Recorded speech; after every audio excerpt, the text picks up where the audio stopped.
Assalamualaikum warahmatullahi wabarakatuh. Perkenalkan, nama saya Susanti, NIM 2020142025, mata kuliah Pengembangan Bahasa untuk Anak Usia Dini. Dosen pengampu Ibu Mardiana Sari, MPD.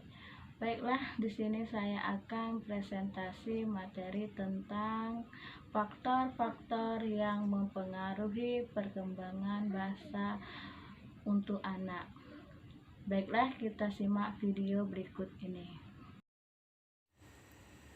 Faktor-faktor yang mempengaruhi perkembangan bahasa anak perlu diketahui, mengingat bahwa perkembangan bahasa pada anak merupakan salah satu aspek dari beberapa tahapan perkembangan anak yang seharusnya menjadi perhatian orang tua di rumah dan guru di sekolah.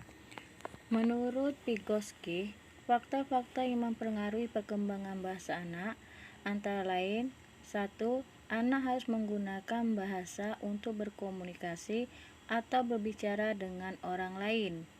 Kemampuan ini disebut dengan kemampuan bahasa secara eksternal dan menjadi dasar bagi berkomunikasi kepada diri sendiri.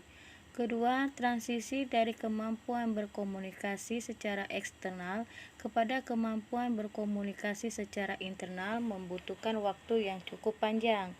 3. Pada perkembangan selanjutnya, anak akan bertindak tanpa berbicara. Apabila ini terjadi, maka anak telah mampu menginternalisasi percakapan egosentris atau berdasarkan sudut pandang sendiri ke dalam percakapan di dalam diri sendiri. Pendapat yang dikemukakan oleh Patty dan Jason, ada 4 faktor yang mempengaruhi perkembangan bahasa. 1. Berbedanya cara bagaimana si anak mempelajari bahasa tersebut. 2. Berbedanya jenis bahasa yang dipelajari si anak. 3. Berbedanya karakteristik kepribadian anak. 4. Berbedanya lingkungan tempat proses pembelajaran bahasa itu terjadi. Pendapat lain dikemukakan oleh Sunarto dan Agung Hartono bahwa ada 5 faktor yang mempengaruhi perkembangan bahasa anak. 1. Umur anak, yaitu faktor fisik akan ikut mempengaruhi hubungan semakin sempurnanya pertumbuhan organ bicara, kerja otot-otot untuk melakukan gerakan-gerakan dan isyarat.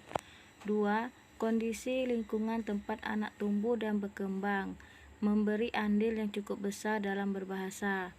3. Kecerdasan anak, yaitu kemampuan untuk meniru lingkungan tentang bunyi atau suara, gerakan, dan mengenal tanda-tanda, memerlukan kemampuan motorik yang baik.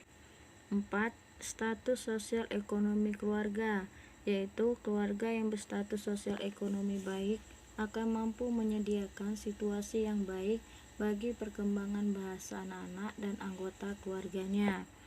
5. Kondisi fisik, dimaksudkan kondisi kesehatan anak. Seseorang yang cacat yang terganggu kemampuannya untuk berkomunikasi seperti bisu, tuli, gagap, atau organ suara tidak sempurna akan mengganggu perkembangan berkomunikasi dan tentu saja akan mengganggu perkembangan dalam berbahasa.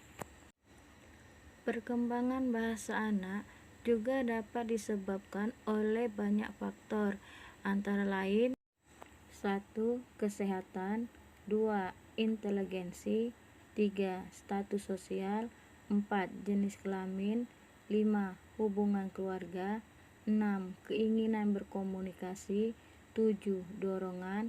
8. Ukuran keluarga. 9. Urutan kelahiran. 10. Metode pelatihan anak. 11. Kelahiran kembar. 12. Hubungan dengan teman sebaya. 13. Kepribadian. Demikianlah pembahasan materi dari saya. Saya ucapkan terima kasih.